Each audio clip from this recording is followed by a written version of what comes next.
12th முடிச்சுட்டு ரிசல்ட்ஸ்க்காக wait பண்ணிட்டு இருக்க எல்லா ஸ்டூடெண்ட்ஸுக்கும் ஏதோ டிகிரில செய்யணுங்கிற ஆசை கண்டிப்பா இருக்கும். அதுல ஒண்ணு பிஎஸ்சி ஹார்ன்ஸ் அக்ரிகல்ச்சரா. இந்த வீடியோ உங்களுக்காக தான். அது மட்டும் இல்லாம இப்போ கரண்டா அக்ரிகல்ச்சர் படிச்சுட்டு இருக்கவங்களா இருக்கட்டும், இல்ல இந்த 2026ல பாஸ் அவுட் ஆக போற 22 பேட்ச் ஸ்டூடெண்ட்ஸா இருக்கட்டும், எல்லாருக்கும் இருக்க ஒரே கேள்வி என்னன்னா, அக்ரிகல்ச்சர் முடிச்சுட்டு நான் என்ன பண்ண போறேன், எனக்கு என்னென்ன கரியர் பார்ட்ஸ் இருக்கு, இல்ல எனக்கு எந்த கரியர் பார்ட் கரெக்டா சூஸ் ஆகும் அப்படிங்கிற இந்த கேள்விகள் தான். இது எல்லாத்துக்கும் ஆன்சர் பண்ணதான் இந்த video. I am Vivek Ramnath. Welcome to Vivek Sona official.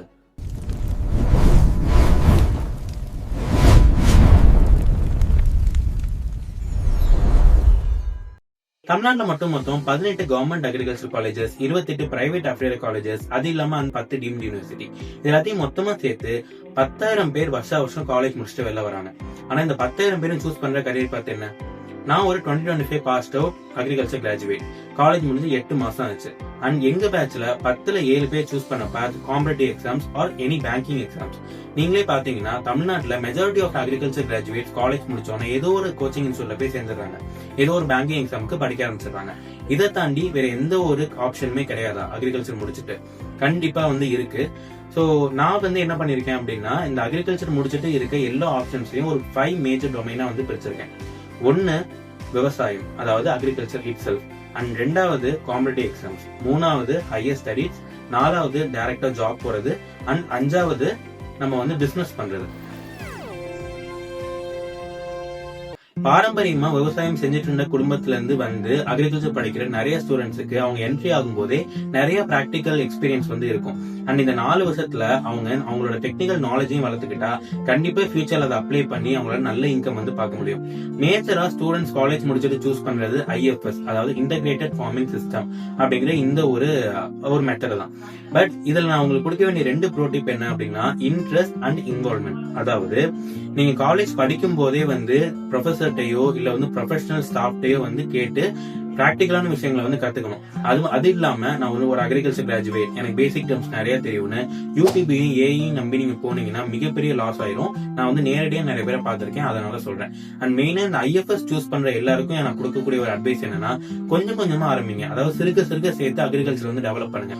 எடுத்தோடனே 100 ஆடு 1000 கோழி வாங்கி நீங்க ஐஎஃப்எஸ் பண்ணணும்னு நினைச்சீங்கன்னா அது அட்டர் டிராப் ஆயிரும். எக்ஸ்பீரியன்ஸ் இஸ் பெஸ்ட் டீச்சர், மறந்துடாதீங்க. 2வது பாத்தீங்கன்னா காம்படிட்டிவ் எக்ஸாம். இந்த காம்படிட்டிவ் எக்ஸாம்ல நிறைய பேச வேண்டியது இருக்கு. ஒன்னு பாத்தீங்கன்னா இதுல 2 வேஸ் இருக்கு. ஒன்னு கவர்மெண்ட் எக்ஸாம், 2வது banking exam. First of all government exam எடுத்தீங்கன்னா இந்தியால கிட்டத்தட்ட 50க்கும் மேற்பட்ட கவர்மெண்ட் எக்ஸாம்ஸ் அவைலபிளா இருக்கு. அதோட பிடிஎஃப் நான் முடிஞ்ச அந்த டிஸ்கிரிப்ஷன்ல கொடுக்குறேன், பாருங்க. ஆனா இந்த கவர்மெண்ட் எக்ஸாம்ல இருக்க ஒரு பெரிய ஃபிளா என்ன தெரியுமா? அன்சர்டனிட்டி. நிறைய கவர்மெண்ட் எக்ஸாம் பாத்தீங்கன்னா for example UPSC, AO and grade 1 grade 2 இது 4 மட்டும்தான் கன்சிஸ்டன்டா இயர்லி எக்ஸாம் நடத்துவாங்க. அதை தாண்டி எவ்வளவு கவர்மெண்ட் எக்ஸாம்ஸ் இருக்கு. அதாவது வேர் ஹவுசிங் இருக்கு, இந்த டீ போர்டு, ரப்பர் போர்டு, அது இல்லாம எஃப்சி ஃபுட் கார்பரேஷன் ஆஃப் இந்தியான்னு சொல்லிட்டு எக்கச்சக்க கவர்மெண்ட் ஜாப்ஸ் இருக்கு. ஆனா அவங்க எல்லாமே அன்சர்டன். அதாவது வருஷம் எந்த ஒரு எக்ஸாம் நடத்த மாட்டாங்க. அவங்களுக்கு எப்ப ஸ்டாஃப்ஸ் கம்மியா இருக்கோ அப்பதான் ரெக்ரூட்மெண்ட் நோட்டிபிகேஷனே வருவாங்க. ஆனா அந்த ப்ராசஸ் முடியறதுக்கு 2 வருஷம் 3 வருஷம் ஆயிரும். நிறைய பேர் என்ன பண்றாங்கன்னா யூபிஎஸ்சி கிரேட் 1 கிரேட் 1 ஏஓலே முடிச்சிருக்காங்க. அண்ட் இன்னொன்னு மெயினா என்னன்னா, யூபிஎஸ்சி அதாவது கலெக்டர் அண்ட் ஐஏஎஸ் மெஜாரிட்டியா அக்ரிகல்ச்சர் பேக்ரவுண்ட் வந்திருக்காங்க. நீங்க அக்ரிகல்ச்சர் முடிச்சாலே ஐஏஎஸ் பேட்ச் கூட்டிட்டு வெளில வந்துடலாம்னு நிறைய பேர் சொல்லுவாங்க. பட் அதுல இருக்க என்ன ஒரு கிளிக் என்னன்னு கேட்டீங்கன்னா, யூபிஎஸ்சில நீங்க பிலிம்ஸ் முடிச்சுட்டு மெயின்ஸ் வந்தோன்னே அதுல ஆப்ஷனலா ஒரு சப்ஜெக்ட் சூஸ் பண்ணிக்கலாம். அதுல அக்ரிகல்ச்சர் ஒண்ணு. ஆஸ் அன் அக்ரிகல்ச்சர் கிராஜுவேட் உங்களுக்கு அது ஒரு சின்ன அட்வான்டேஜா இருக்கும். மேபி ஒரு மேஜர் அட்வான்டேஜா கூட இருக்கலாம், அது நீங்க யூஸ் பண்றதை பொறுத்து. அதை தாண்டி எந்த ஒரு மேஜர் இம்பாக்டும் அக்ரிகல்ச்சர் அதுல பண்ணாது. அதை யோசிச்சுட்டு முடிவெடுங்க. 2வது பேங்கிங். நான் சொன்ன மாதிரி பேங்கிங்ல ஒரு பர்டிகுலர் அக்ரிகல்ச்சர் ஃபீல்ட் ஆபீசர்ங்கிற போஸ்ட் எல்லா மேஜர் பேங்க்லயும் கொடுப்பாங்க. ஆனா அந்த போஸ்ட்ல இருக்கவர் என்ன பண்ணுவாருன்னா, விவசாய கடன் கொடுக்கறது இல்ல விவசாயிகள் சம்பந்தப்பட்ட எந்த லோன் விஷயங்களா இருக்கட்டும் அவங்க தான் ஹேண்டில் பண்ணுவாங்க. அது வருஷம் அந்த எக்ஸாம் வருது. பட் அது காம்படிஷன் ஹெவி. அதை தாண்டி நிறைய பேர் அக்ரிகல்ச்சர் கிராஜுவேட்ஸ் பல எக்ஸாம்ஸ்க்கு ட்ரை பண்றாங்க பேங்கிங்ல. அது கிளர்க்கா இருக்கட்டும், எஸ்பி பிஓவா இருக்கட்டும், இந்த எக்ஸாம்ஸ் எல்லாமே எந்த டிகிரி வேணாலும் முடிச்சுட்டு நீங்க அந்த எக்ஸாம் எழுதலாம். பட் எல்லாத்தையும் எழுதி ஏதோ ஒன்னு கிளிக் ஆயிடாதா அப்படிங்கிற நம்பிக்கையில தான் எல்லாம் எழுதிட்டு இருக்காங்க. பட் அக்ரிகல்ச்சர் மட்டும் முடிச்சு போற எக்ஸாம்ஸ் நான் சொன்ன மாதிரி பர்டிகுலர் கவர்மெண்ட் எக்ஸாம்ஸ் அண்ட் பேங்கிங்ல ஏஎஃப்ஓ மட்டும்தான். ஹையர் ஸ்டடீஸ்ல வந்து திருப்பி 2 வேஸ் இருக்கு. ஒன்னு எம்எஸ்சி பண்றது, இன்னொன்னு எம்பிஏ பண்றது. ரெண்டுமே கம்ப்ளீட்லி டிஃப்ரெண்ட் பார்ட்ஸ். எம்எஸ்சிங்கிறது நீங்க இந்த அக்ரிகல்ச்சர் வந்து படிக்கும்போது 94 சப்ஜெக்ட் வந்து படிப்பீங்க. அக்ரிகல்ச்சருக்குள்ள எக்கச்சக்க பிரிவுகள் வந்து இருக்கு. அக்ரானமி, ஹார்டிகல்ச்சர், சாயில் சயின்ஸ், அதுக்கப்புறம் அனிமல் ஹஸ்பண்ட்ரி, அபிகல்ச்சர் அப்படின்னு சொல்லிட்டு நிறைய சப்ஜெக்ட்ஸ் வந்து இருக்கு. அதுல மேஜரா கோர் சப்ஜெக்ட்ஸ் சொல்லிட்டு ஒரு 13-14 கோர் சப்ஜெக்ட்ஸ் இருக்கு. அதுல ஏதாவது சப்ஜெக்ட் உங்களுக்கு பிடிச்சி நாங்க வந்து இது வந்து ரொம்ப டீப்பா படிக்கணும்னு ஆசைப்பட்டீங்க அப்படின்னா நீங்க வந்து அதை எம்எஸ்சில சூஸ் பண்ணி போகலாம். அண்ட் எம்எஸ்சி போறதுக்கு வந்து உங்களுக்கு 2 ஆப்ஷன்ஸ் இருக்கு. ஒன்னு ஐகார் எக்ஸாம் எழுதி போறது, ரெண்டாவது தமிழ்நாடு அக்ரிகல்ச்சர் யூனிவர்சிட்டி நடத்துற பிஜி எக்ஸாம்ஸ் எழுதி போறது. அண்ட் வந்து இது 2 தான் வந்து ஒரே ஆப்ஷன். இதை பத்தின டீடைல்ஸ் வேணும்னா கமெண்ட் பண்ணுங்க, நான் எக்ஸ்ட்ராவா வந்து இன்னொரு வீடியோ போடுறேன். ஸோ எம்எஸ்சிக்கு வந்து இதுதான். அண்ட் எம்எஸ்சி நீங்க முடிச்சுட்டு என்ன பண்ணலாம் அப்படின்னு கேட்டீங்கன்னா மேல பிஹெச்டி பண்ணலாம். அண்ட் ஜாப் வைஸ் பாத்தீங்கன்னா வந்து நீங்க வந்து காலேஜ்ல வந்து ப்ரொஃபஸரா போகலாம். அதை தாண்டி வந்து ரிசர்ச் இன்ஸ்டியூட்ல வந்து ரிசர்ச் ஃபெலோவா வந்து போகலாம். அதாவது junior research fellow, senior research ஃபெலோன்னு சொல்லிட்டு அது ஒரு ஹையர்கி போயிட்டே இருக்கும். ஸோ இதெல்லாம் தான் வந்து உங்களுக்கு எம்எஸ்சி முடிச்சுட்டு பண்ற ஆப்ஷன்ஸ். எம்பிஏ வந்து பாத்தீங்கன்னா உங்களுக்கு அக்ரிகல்ச்சரை டைரக்டா கார்பரேட் லைஃபோட சேரும். அண்ட் எம்பிஏ வந்து ஏதோ ஒரு காலேஜ்ல பண்ணா கண்டிப்பா ஒர்த்து கிடையாது. நீங்க வந்து வருஷம் நடக்கிற கேட், அதாவது காமன் ஆப்டிடியூட் டெஸ்ட் அப்படிங்கிற இந்த ஒரு எக்ஸாம் எழுதிட்டு நீங்க எம்பிஏ பண்ற மாதிரி இருந்துச்சுன்னா கண்டிப்பா வந்து ஒர்த்து. ஆனா நீங்க வந்து கண்டிப்பா வந்து இதுக்கு நிறைய இன்வெஸ்ட் பண்ற மாதிரி இருக்கும். அப்கோர்ஸ் லோன் தான் எடுத்து கட்ட போறோம், பட் லேக்ஸ் கணக்குல இன்வெஸ்ட் பண்ணி ஒரு நல்ல பேக்கேஜ்ல நீங்க வெளில வர மாதிரி இருக்கும். It's just like a Gamble, but ஒரு சர்டைனான கேம்பிள்னு சொல்லலாம்.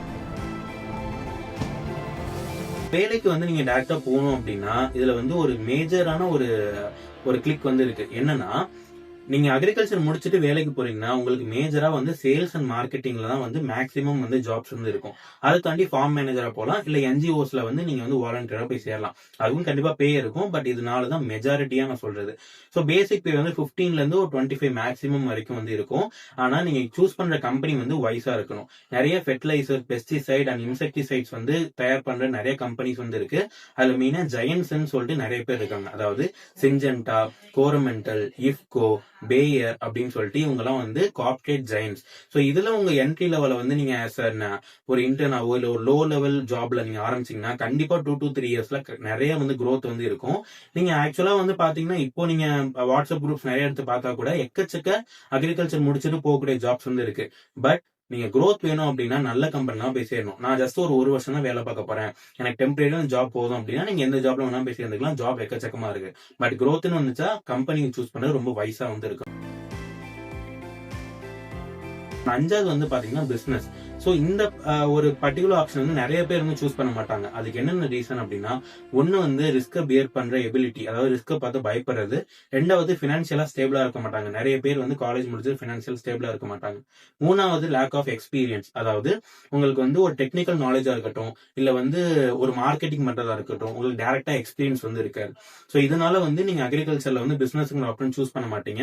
பட் இதுலயுமே வந்து நிறைய வந்து உங்களுக்கு ஆப்ஷன்ஸ் வந்து இருக்கு. மெயினா என்டர்பிரினர்ஷிப் டெவலப் பண்ணணும் அப்படிங்கிறதுக்காக கவர்மெண்டா இருக்கட்டும், இல்ல நிறைய என்ஜிஓவா இருக்கட்டும், ஒரு மேஜரான வந்து ஸ்டெப்ஸ் வந்து எடுத்துட்டு இருக்காங்க. ஃபார் எக்ஸாம்பிள் எம்எஸ்எம்இஸ், அதாவது medium, micro, small and middle என்டர்பிரினர்ஸ்க்கு வந்து நிறைய வந்து ஸ்கீம்ஸ் அண்ட் லோன்ஸ் வந்து பேங்க் வந்து ப்ரொவைட் பண்ணிட்டு இருக்கு. அது இல்லாம இடிஐஏ, அதாவது entrepreneurship development authority of Tamil Nadu or even India வந்து உங்களுக்கு ஸ்பெஷலா வந்து அக்ரிகல்ச்சர் முடிச்சவங்களுக்கா இருக்கட்டும், இல்ல நார்மலா பிசினஸ் பண்ணணும்னு நினைக்கிறவங்களா இருக்கட்டும், எல்லாருக்குமே வந்து ட்ரைனிங் கொடுத்து லோன்ஸ்லயும் வந்து சப்போர்ட் பண்றாங்க. சோ நீங்க ஒரு பிசினஸ் பண்ணணும் அப்படின்னு நினைச்சீங்கன்னா, அதாவது நீங்க வந்து ஒரு லீடர்ஷிப் குவாலிட்டியோட இருக்கீங்க, உங்களால வந்து ஒரு பிசினஸ் ரன் பண்ண முடியுங்கிற தைரியம் உங்களுக்கு இருந்துச்சுன்னா கண்டிப்பா நீங்க அக்ரிகல்ச்சர் முடிச்சுட்டு பிசினஸ் பண்ணலாம். நான் சொன்ன மாதிரி அக்ரிகல்ச்சர்ல நிறைய அலைட் செக்டர்ஸ் இருக்கு. பவுல்ட்ரி ஃபார்ம் வைக்கலாம், டைரி ஃபார்ம் வைக்கலாம், bee keeping, silk worm, mushroom cultivation, அதுக்கப்புறம் வந்து வெர்மி கம்போஸ்டிங் பிட் அப்படின்னு சொல்லிட்டு எக்கச்சக்க பிசினஸ் ஆப்ஷன்ஸ் வந்து இருக்கு. சோ இந்த 5 ஆப்ஷன் பத்தியும் நான் இன்னும் டீடைலா பேசணும்னா கண்டிப்பா வந்து கமெண்ட்ல சொல்லுங்க. அண்ட் வந்து நான் காலேஜ் சேரும்போது நான் வந்து எந்த ஒரு தெளிவுமே இல்லாம தான் வந்து நான் சேர்ந்தேன். அதாவது ஏதோ ஒரு எக்ஸாம் எழுதி எப்படியோ ஒரு போஸ்டிங் வாங்கிடலாங்க இந்த ஒரு வேகான மைண்டோட தான் 2021ல வந்து காலேஜ்குள்ள போனேன். அண்ட் வருஷம் போக போக தான் எனக்கு இத்தனை ஆப்ஷன்ஸ் இருக்குன்னே தெரியும். ஸோ நீங்க வந்து அக்ரிகல்ச்சர் சேரணும்னு நினைக்கிறீங்க அப்படின்னா இந்த வீடியோ வந்து கண்டிப்பா பாருங்க. அண்ட் ஆல்சோ உங்களுக்கு தெரிஞ்சவங்களுக்கு ஷேர் பண்ணுங்க. ஏன்னா உள்ள போகும்போது நம்ம ஒரு கிளாரிட்டியோட போகணும். இந்த படிப்பை படிச்சா நம்ம அடுத்து இதை பண்ண போறோங்கிற ஒரு கிளாரிட்டியோட போனாதான் இன்னைய வேர்ல்ட வந்து சஸ்டெயின் பண்ண முடியும். அது வந்து நிறைய பேருக்கு இதை ஷேர் பண்ணுங்க. இந்த 5 ஆப்ஷன்ல வந்து எதை பத்தி நான் டீடைலா பேசணும்னு நினைக்கிறீங்களோ அது கண்டிப்பா வந்து கமெண்ட் பண்ணுங்க. உங்களை அடுத்த வீடியோ மீட் பண்ற வரைக்கும் நான் உங்க விக்ரநாத் சைனிங் ஆஃப். பை.